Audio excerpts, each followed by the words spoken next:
All right, everybody, thanks so much for stopping by another live episode of Real Estate Titans. I'm your host, Greg Fowler, traveling throughout the marketplace, interviewing the top real estate professionals in our field, from realtors, lenders, builders, developers, residential or commercial, essentially gathering insight, inspiration, really drives and motivates these top producers above and beyond everybody else in what I'd like to consider a real estate titan. Our very special guest and featured titan today, Jen Du Plessis. Jen, thanks so much. Absolutely. I'm so excited to be here. I'm honored to have you. I know the anticipation is great. And, you know, Max might not make an intro into here. I know you guys saw him in the story. Maybe he'll go through. Yeah. He's a little amazing puppy. But anyhow, Jen. He ran out of puppy gas. He did. He's tired. He's so tired right now. But I'm super excited just to dive in. I'm so honored that you took the time to be on the show and for the audience and really share so much knowledge and background and expertise that you have. Thank you. So let's just jump in if you're all right with that. Yeah, I want to. So I guess let's just start with you telling everybody a little bit about yourself. Okay. Oh gosh, where do I start? Well, let me just start with the fact that we're sitting where we're sitting, right? Sure. We're sitting here in this beautiful model home, right? Love it. And we're in Colorado Springs, which is, I'm a native of Colorado Springs, so it's just exciting to be able to come here. And, you know, we had planned this quite a while ago, and Sure. you know, making sure that everybody knows, you know, on my podcast that you were also a guest on my podcast, and we thought, oh, how fun if we can ever do this together whenever I'm traveling here. And it's been about a year and a half or so. Yeah. And I said, hey, I'm coming, let's do it. And so how exciting to be here in my hometown, just looking out here. I wish we could show you what we're seeing with Beautiful. Pikes Peak, and it's a beautiful blue sky day, as it usually is, and it's just kind of full circle, you know, Sure. for me. I retired from lending, you know, a 35-year career. Okay. May 22nd last year, so just a couple days ago. It's been a year, and time flies. It's just crazy. And, you know, I had a really extensive career. Actually started at Lawyer's Title. Okay. Yeah. Let's talk more. I mean, seriously. Yeah, that's what's fun. What was the background and what got you into the Yeah. business and your flow to where you are to today? Yeah. Well, here's what's really funny. So I was part of DECA. I went to Mitchell High School. Okay. For those of you, back then, right? It was great. And I was in DECA, and so back then, you know, in 1970-something, you know, women were expected to be secretaries. Sure. Right? So I would go to a class and learn how to type, learn how to take shorthand and note-hand, and then the second half of the day I'd go to a job. And I happened to get a job at Lawyer's Title, and this was even before we had the little white tape that you could retract to make a mistake, if you made a mistake, typing title policies. Huh. And then when I went to college at Colorado State University, I kept with the title company, Okay. but we didn't have fax machines. So I delivered title policies on my bicycle for my income while I was studying. And so I don't count that time in my 35 years, by the way. So I've actually been in a little bit longer than that. And yeah, so that's kind of where it started. And you know, went to school, and I couldn't get a job in the line of work that I was at. It was just What was that, if you don't mind? architectural design and construction engineering. Wow. Yeah, it was. I mean, it's hard now for Sure. men and women to get jobs in architecture. And so I went to Snelling and Snelling. They sent me on an interview to a mortgage company and a bank. I never made it to the bank. Wow. And went to the mortgage company. Rates were 18.5%, and I said, "What's percent?" Now I knew 50% off something on sale, but I didn't know any percentages. And the rest is history. I was a setup clerk and went through processing, became an underwriter for many years, and a sales manager, a top salesperson, and ultimately, you know, in the top 0.003% of loan officers in the country. Love that. Yeah. So Huge just kind of, yeah, big story, long story. You can't ever do it. Especially when you ask me the question, tell me about you. I'm like, That's right. It's open forum for a reason. But Jen, Yeah. I really want to dive a little bit deeper into your transition from that to what you're doing now. Yeah. Because it's huge what you do and what you have done. So can you share a little bit of that? Yeah, you know, I think what happens in your life is that you know, in your early years, you learn, right? You learn, and then you spend a ton of time earning. And then there's a point in your life when you want to get back. Sure. Right? And so you return. So you learn, you earn, and you return.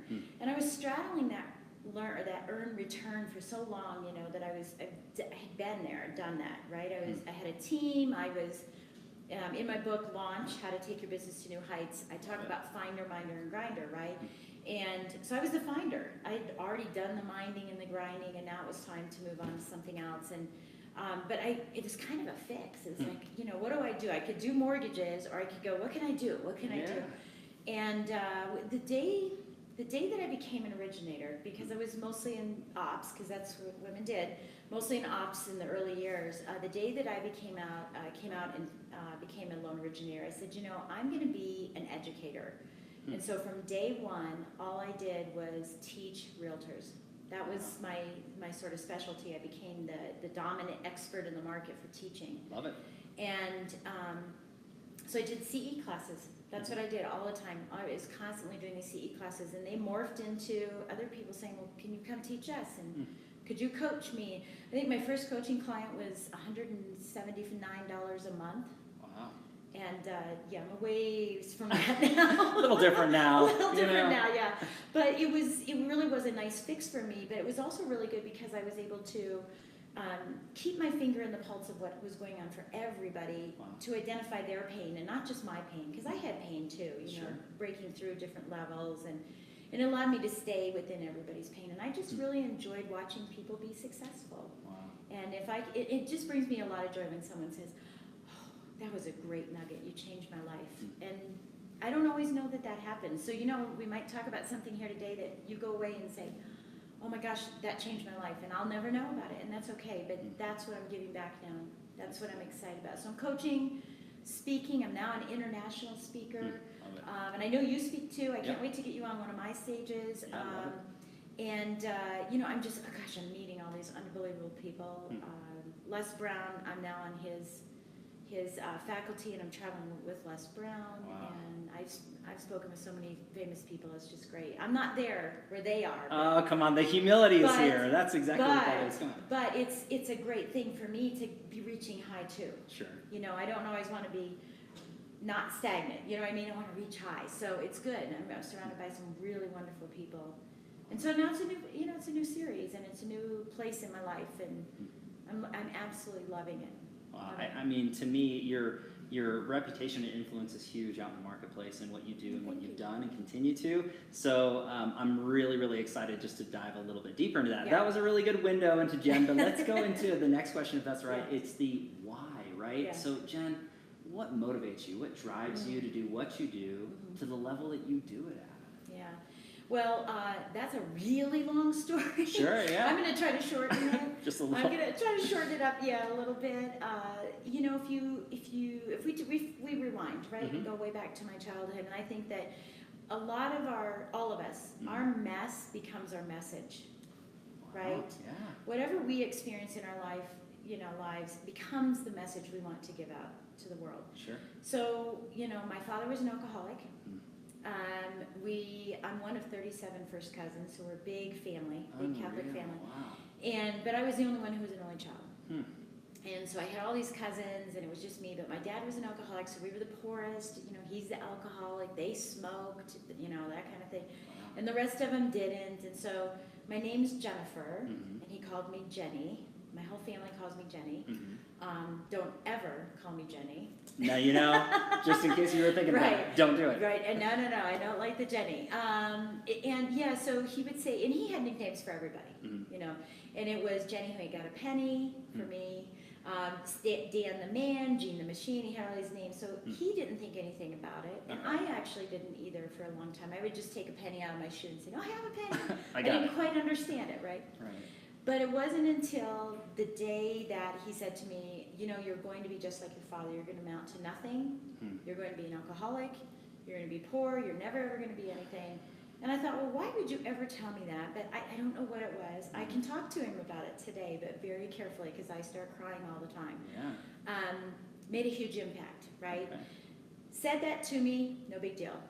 Except I came home one day, and my father had a shotgun to my mom's head. And this wasn't the first time, and it wasn't going to be the last time. But I wondered if this is going to be the time when he pulls the trigger. Right. And thankfully, I lived next door to my grandparents, so I ran over to their house, and actually, I ran into the cornfields. So if you've ever seen Forrest Gump, I'm that Jenny. I ran into the cornfields. That was my solace, and I was just praying and saying, please, God, don't let that happen, right? Number one. But in that moment, that's when everything triggered. Wow. And I said, that's it. This is an inside job. And I had been going to church every morning with my grandparents. Okay. So I'm very faithful, you know, very faith-forward, very strong. And I said, you know, this is not why I was put onto this earth, to just duplicate them, I was put on this earth for my purpose, right? Wow. And so from that moment on, my goal was to prove to everybody that I wasn't going to be that. And so many, many, many years, all I did was prove to everyone. So 4.0 GPA, pre-med at Colorado State. That's why I went to Colorado State. For pre-med. I was Miss Runner-Up and Miss Colorado. I played flute and piccolo for the Colorado Springs Symphony when I was in high school. But I was doing it all for them. Because if I was perfect, maybe Dad wouldn't drink. Sure. If I was perfect, you know, all these other wonderful things might happen to me. Right. And it wasn't until, oh, gosh, I can't even remember when it was.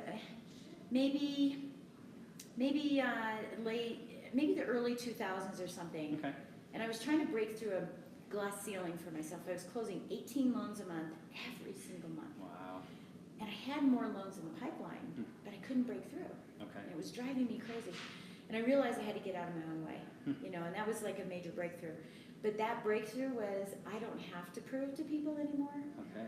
I have to prove to me, not Huge. everybody else, right? And so what do I want to do to excel? Me. And once I was able to step out of my own way, I didn't go to 19 loans. I went to 26 and 32 and then never looked back. Wow. Right? So my why is that, you know, I had to prove to everyone about, you know, if Jenny can do it, Right. if Jenny who ain't got a penny and I was destined for failure, anybody can do it. You have the skills, no matter what your mess is. Just identify what that mess is and make it your message, you know, and say that you can do it. Anybody can do it. That's a huge message, and you know, a big takeaway for everybody who's watching or listening into this. It's ultra inspiring to note that no matter where you come from or what your background is, if the mindset's right and if your drive is there, go for it. Do it, and I love that. And obviously, that's a huge part of why you're so successful and what you've done in your life. It just keeps going like that. Yeah, it's in my DNA now. I mean, I can't turn it off. It's so now great. But you know, it's funny. My success, my definition of success has definitely shifted. Sure. You know, and I'm actually writing a new book right now. It's called Success to Significance. Oh, I love it. It's that shift from being successful and having that identity to being significant and leaving a mark on the world, right? Wow. And the subtitle is Life After Breaking Through the Glass Ceiling, because it's not all about this. Right. Now, it could be at certain points in your life, it changes, but now success isn't about this for me. Sure. You know, it's about seeing other people be inspired to truly step into that power that it's there. You just need to figure out how to use it, and I need to help you figure that out, right? I love this. I mean, this is so good already, and we're just tapping in. So I think this is a great segue into the next question. You're talking about success and really growth and developing yourself as a person professional. If you could look back at your career thus far and pick or choose one or two things you might have added to your business that took it from one level to the next, what's that look like for you? What advice would you give to other people that are out there in any real estate realm? Yeah, there's actually two things that I would say. I mean, first of all, going back to that story about breaking through that glass ceiling, what that was some ego, you know, some ego of, you know, I'm going to do this and nobody else is going to get credit for it, right? And that stems from my past, right? Sure. But I realized that I needed to get out of my own way in order to move forward. So the first thing was identifying that you aren't as good as you think you are when you start getting better. Wow. And I know it sounds really funny, but you really aren't as good as you think you are as you start getting better and your business starts growing. Because in the beginning, you could do everything and you could do it really well because you only had one or two deals, right? Right. So you could hold it and hug it and call it yours. Right? Walk around with it and then say, well, now we're his business, I got to go back out and get it again. But so your level of client experience and customer service and everything was really good. Right. But as you get busier, that starts falling down. Okay. And then we say, well, I can't hire anybody, I don't have any time because my business has grown so much, right? And I don't have time and I can do it better than them. Well, here's the news. Once you start getting busier and you get better at what you do, you start falling in certain places, right? And so now you're actually only working at 60% of capacity because you're too busy doing other things. So why not hire someone who can work at 80% capacity? It's better than you. Well said. Right? But we don't think that way. We think, you know. So once I did that, that's what allowed me to go from 18 to 26. I realized it's not me, it's the experience I built that built my business. You know, my clients were so compelled to tell their friends and family about me because of the experience they got. And I had to duplicate that experience on my own till 11:30 at night, and we called it hotel home. And you know, people say you work 24/7. You really do, because I get home at midnight, and then I wake up at 2 going, I forgot, and blah blah blah, you know, and all these things. And so you're really working 24 hours a day, right? And so once I realized, wait a minute, it's the experience they're getting by working with me, and if I can duplicate that experience through a pattern of systems and things, then I can be really, really scalable, and that's exactly what I did. So that's the first thing. The second thing is coaching. Okay. Truly believe in coaching. I have 4 coaches right now. I pay over $5,000 a month for coaching. A little, I think I pay maybe $7,000 a month. It's terrible. Who's keeping track? Oh my gosh, I know, but it's ridiculous. But we all need coaches because we all have blind spots that we don't see. What's that? It's also an accountability issue. And then lastly, it helps us get out of the busyness of the business and get into the actual business of the business. And once I had a coach, I started excelling even further. But I was growing not in production, but as a person. Which in turn goes hand in hand. Absolutely. Absolutely. So I want to touch on that because that's huge advice for everybody out there. But there's a lot of professionals that watch or listen to this particular series, and they're wanting to grow and scale their business that way. For you particularly, when was the time where you felt that it was right, or you said, next step, I need to hire a coach? That first coach that you brought on, what was your thought process to get there and do that? Yeah, I don't remember. I may have to think through my thought process. Oh, no, you're good. You're good. Hey, this is live. This is what it's maybe about. I'll think through my thought process there. But, you know, for me, I wasn't sure if I wanted to go into that because I wore a shield for so long. Right. And this is something that people do a lot, and we do in business, is that we just think that I'm going to wear a shield. I don't want anyone to think that anything's wrong, that everything's perfect in my business, even though I'm struggling to make my payments. But I'm like, everything's perfect, right? And so that's actually a scarcity mentality, not an abundance mentality. But we think it's in abundance, right?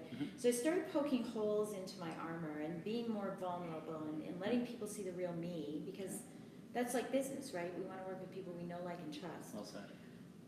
I know what you do, but I don't know who you are. And until I know who you are, I can't trust you. Right. Right? But I wasn't letting people see that. I was just being, no, I got it all figured out. Wow. Right? So I wasn't willing to go for the one-to-one coaching because I didn't want them to get under my skin. Wow. I was afraid. I was afraid of that. I don't want them to know that I had this background in my life, because I didn't tell anyone about that until about 6 years ago. Okay. So my story was very coveted, right? Wow, Jen. So I went in for group coaching. It was safer. Okay. You know, I could just be a bystander. It was like watching Netflix. I could just watch everybody else get grilled and all that stuff, and I didn't have to get involved, and it was perfect for me. But I learned from it, right? And then I said, oh, you know, maybe I want to get into a little smaller group, and then now I want that one-to-one coaching. And you know, it was very, very helpful. But, you know, the key was, for me, it wasn't just a lending coach for me, or a real estate coach, or whatever kind of coach, you know, business that you're in. Sure. For me, it was also finding a Zen coach. I needed somewhat of a Zen coach, too, to kind of poke more of these and then finally take the armor off. And now the armor's just there. I mean, it's off. You get it.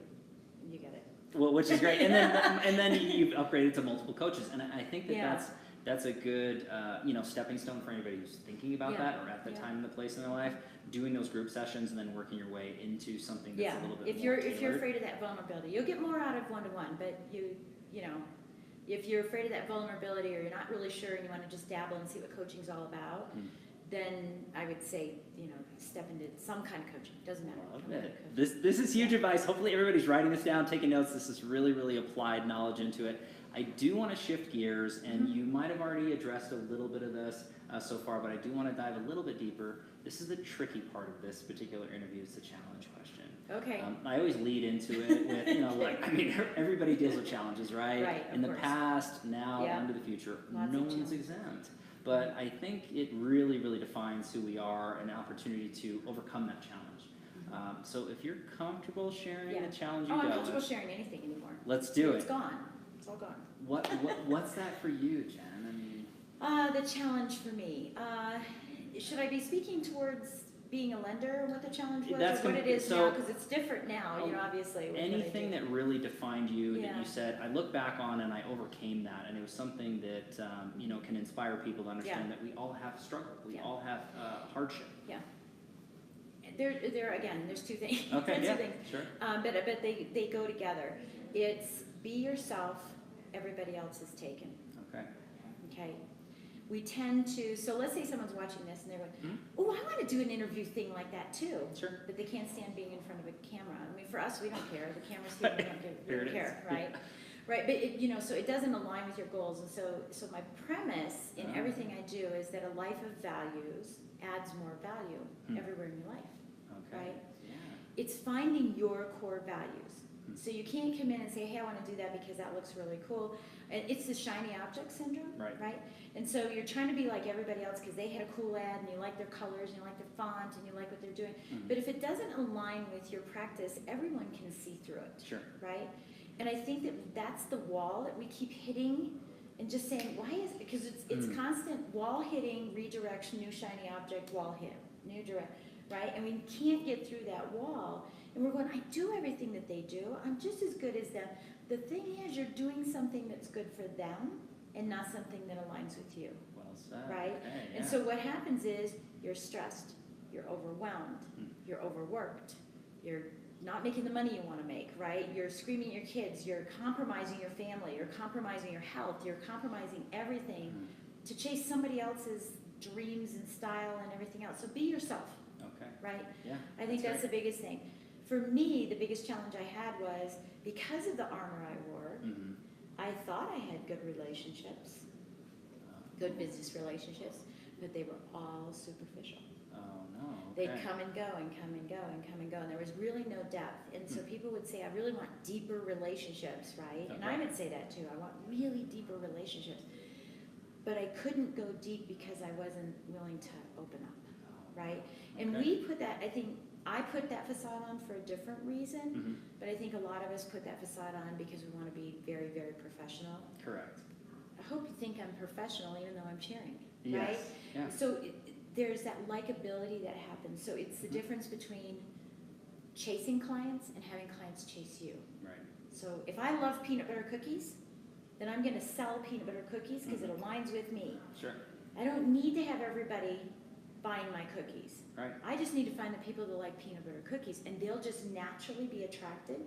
But if you don't share what you like, brownies, cookies, you have that armor on, you're trying to be too professional, and you're not letting the you shine through, right? Then you're always going to chase people. Wow. They'll never chase you. That's huge for a lot of professionals that are out there, because that's the struggle that so many deal with, and it doesn't matter what level, whether you're new or seasoned. I love your adage about, you know, really planting deep, right? Going deep instead of wide, and that's the adage that always pops into my head. You can go a mile wide and an inch deep, or you can go a mile deep and an inch wide. Right. And it just makes me think of the root analogy, right? A tree that has roots that are kind of grounded up at the top versus really deep.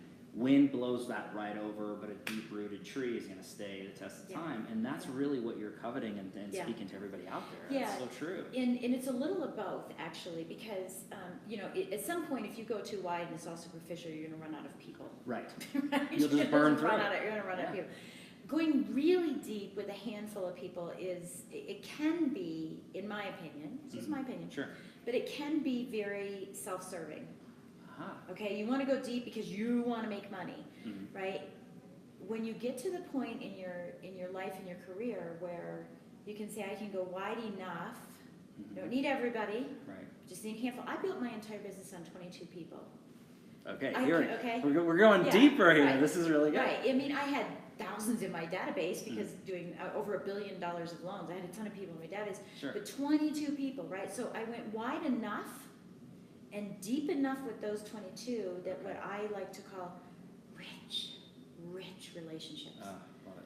Rich friendships, making friends while you're making money, right? Not monetary, you know, the monetary piece of that. Just having, you know, friends that would say to me, if I didn't have you as my lender, I wouldn't have my business.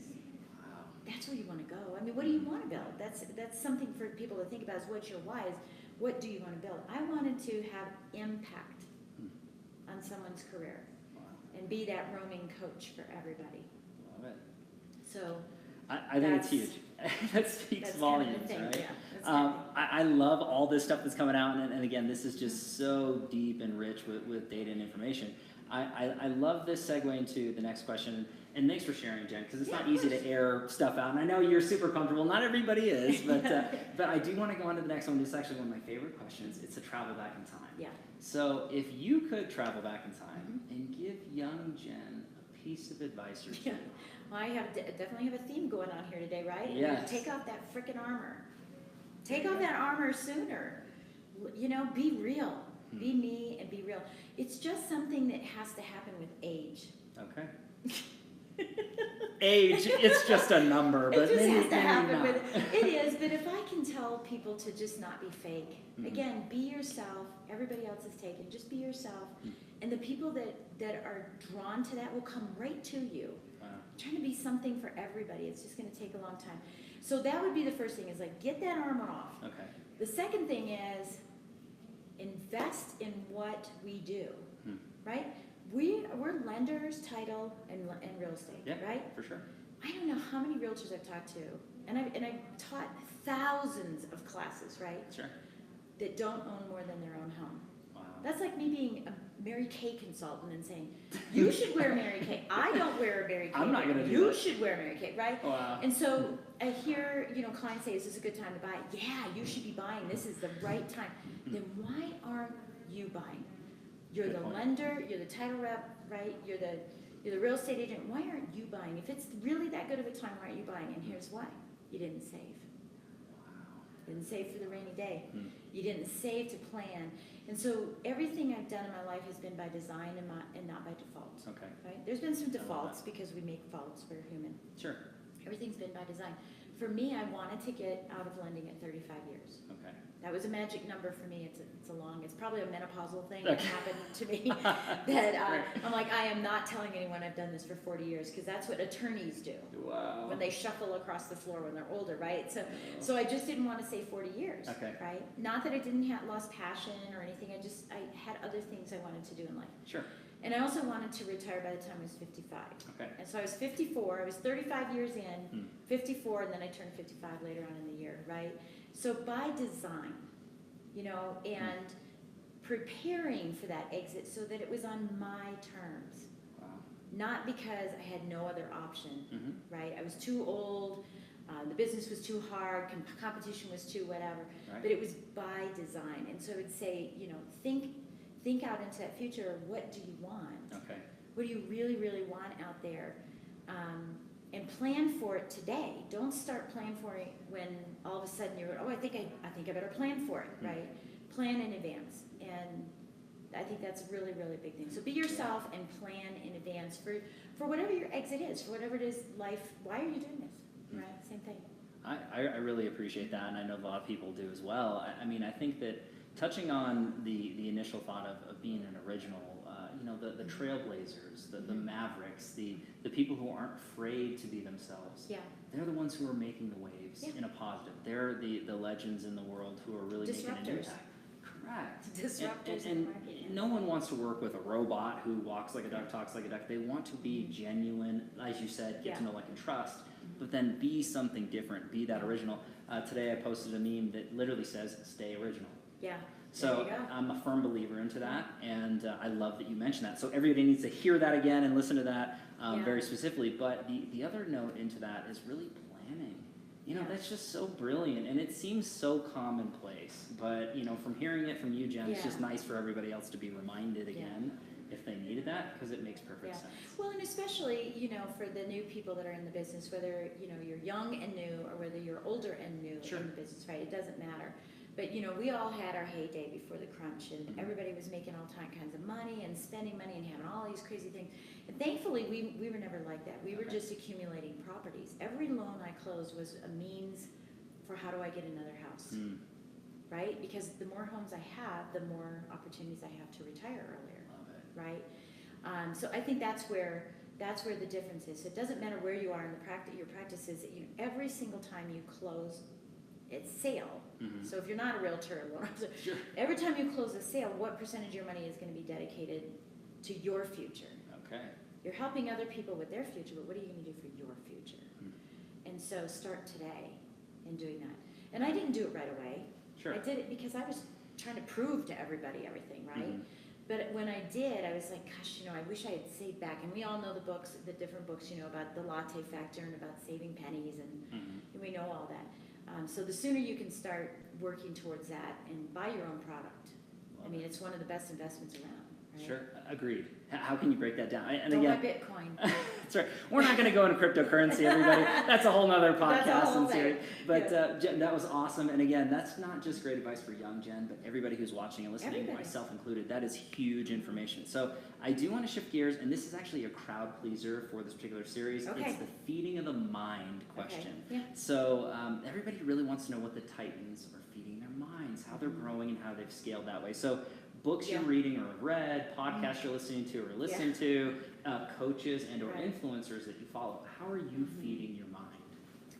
Yeah, first of all, you would not want to be in my mind because I am a big consumer. I am a huge consumer, but I'm also a very large implementer. You know, and that's why the name of my podcast is Stop Talking, Take Action, Get Results. Love it. Right? Which is an amazing podcast. Again, I want to give a big shout out. I have links in the comments below. It's phenomenal resource. Thank Huge. you. Yeah, and you know, so that's one of the things that, you know, I do is I'm just a big consumer. But when I consume it, I also implement pieces of it. You know, and you have to strategize that. And there's some things that you have to put on a parking lot and say, you know what, I want to do it, but not today. Sure. Right? It's when you get stifled by all of it coming in that you do nothing, you know, and that's why I always call it a Netflix. You know, you watch it and then you go, oh, that was a really good podcast, and then you do nothing, you know, so carve out some time on the backside of it. But yeah, I consume a lot. So I read between 4 to 5 books a month. Okay, I used to read 4 to 5 a week. I'm a speed reader. It was one of the things I did at Colorado State. I thought if I'm going to be a doctor, if I'm going to be a cardiologist, I better learn how to read really fast. Wow, I love that. So I took speed reading, and I still speed read. And I have like an 87% retention, so that's fine. Wow, that's huge. But one of my mentors, Darren Hardy, told me you need to go back and read a whole bunch of books like 4 more times. Sure. He Yeah. told me to read them. Yeah. So I tend to do that. So I don't really have a book that I'm reading at any given moment because I'm reading so many that I kind of don't even know. I don't even know the names of the books that I'm reading. I just read them so fast. I just know that they inspire me. Right. But I take copious notes in books. And so every book I read, you can see where I have actionable items. I have quotes in other sections, and I take them out of the pages and put them on the sides. Okay. And then I type them up, dictate them to myself, especially quotes, motivational quotes. Huge. I dictate them to myself. I do a recording, and then I listen to my own self-talk, talking to myself. Wow. Self-talk. Does that make sense? It does. So when I say a quote, you know, like if I were to say, you know, stop talking, take action, get results, I'd probably say, okay, Jen, so just would you stop talking, take some action, and then you're going to get the results that you want. So I would change it so that I'm really talking to myself. Right. I do that a lot. Okay. Which is good. Podcast junkie, obviously, because I'm a podcaster. I love a ton of podcasts. Gosh, let me think of some of the podcasts. Yeah, on the spot. You know? I mean, I'd be happy to put them in the post and stuff. I'd be happy to go to them because I do listen to a lot of podcasts, but I just go click. I'm listening to, I listen to some women podcasts. I listen to real estate podcasts. I listen to motivational podcasts, obviously. I listen to our industry podcasts as well. I've been on lots of those as well, but definitely podcasts. But I subscribe to Hal Elrod's Miracle Morning. Okay. So that's one thing that I do every day. Now, Hal and I are we both speak in the same kind of circuit. Very cool. And so if you've not read that book, it's super easy, but I subscribe to Savers, so that gets, you know, my head, what do they call it? Check up from the neck up every morning. That's it, right? Check up from the neck up. If you can't tell or not, I'm not into yoga. Okay. I'm trying. It's an acquired, you know, thing. I'm trying. You know, I can get on the floor. I just can't get back up. No, I'm trying. I'm trying to do that a little bit more. And so I wouldn't say I meditate or pray because I'm so faith forward. Okay. So I make sure I get that pulled together. You know, I read a book every day. It's about wisdom. If you've ever read Proverbs, the entire thing, you have a degree in finance if you read all of Proverbs. And so I read this little book of wisdom every day about how to apply wisdom to my business every day. Wow. And really, really critical. And you'll see me injecting that into a lot of things that I do. Okay. But you know, my specialty as a coach is that I am a lifestyle business coach. Right. So we focus on your lifestyle. What lifestyle do you want? You want to work 3 days a week, 2 days a week. You have to be home at 3 every day for your kids. Okay. What kind of lifestyle do you want? You want 3 months of vacation. Hmm. And we build your business around that lifestyle instead of creating a business and then fitting in and squeaking in and trying to fit in your life, right? Okay. So I'm at the dance studio 5 days a week, Okay. anywhere from 1 to 3 hours. And I am a competitive ballroom, Latin, and swing dancer. I love that. Cool. But it's because I know what my priorities are. And I do those first and then fit my business in, which means I'm hyper-focused in my business. Okay. I don't have time to have time ooze into a 70-hour work week. I just won't do it. Wow. Yeah. You know, I love that you're talking about ultimate priorities and being very laser-like focused. You're going into the feeding and the education portion. That's a heavy, you know, read. That's a really, really constantly just growing your mind. And whatever degrees you have or don't have, I mean, it's just constantly learning and A growing. life learner. You're a perfect example of that. I mean, anybody who's watching or listening to this, I mean, you don't have to read 4 to 5 books a week. I try 2 to 3 a month, you know, personally. But I mean, that's all. I think Warren Buffett reads 8 hours a day. Yeah. He's a billionaire. He can do what he wants. But I think that I've spoken on his stage too. it's so awesome, right? Right, but that's what you want to do is you want to, you know, and you know this thing, put yourself around the 5 people, and it's kind of like what you build. You know, being part of Les Brown and Les Brown Jr.'s, you know, I mean, he's one of my, I mean, all my life I have loved Les Brown. I have quoted him day after day after day. You know, my favorite quote with him is, if you'll do what's easy, if you do what's easy, your life will be hard. But if you do what's hard, your life will be easy. Wow. And we want easy. And then we wonder why we're stressed, overwhelmed, compromising. We're watching our family create memories while we're outside of it, right? We're not even in it because we're just running 100 miles an hour, right? And so, but if we take that time to figure it out, whew, it's super easy. Making it too hard. I love this, Jen. I mean, I'm telling you, this episode is just chock full of so many good takeaways and information. And as everybody knows, I'm going to have links in the comments down below so you can feed your mind and follow just like Jen is doing and hopefully growing. The speed reading is fantastic. I mean, that's a whole nother level. We got to talk about that later. Yeah. But I want to wrap everything up with a final question. Yeah. This one ends up being a quote or a mantra that you live by that sums you up as a person, a professional. What's that look like for Jen Du Plessis? Yeah, I'm so complex. Can't you tell everybody? I just can't. I mean, how dare you ask me a question and expect just one little just thing? One. Hit me with as many as you want. Hit me with as many as you want. I mean, I would go back to be yourself, everybody else is taken. You know? If Jenny, who ain't got a penny, can do it, you can too, right? You know? I like to fail forward. It's okay to fail. And I fail a lot every day. But, you know, yesterday's gone. Yesterday's gone. I have to focus on the forward of this, right? And I'm trying to upgrade myself all the time, upgrading myself. I would just say life learning. I guess for me it'd be life learning. I mean, try to be better tomorrow than you are today. But you have to take time to bookend your day to say, was I better? So here's something you could do every day. Yeah, this is something I do. So every day. So like we're gonna finish this, right? Yeah. So tonight, one of the things I'm gonna be doing is, what did I do really well? 3 things that I did really well today's. Did I look in the camera enough? Right? Did I smile enough?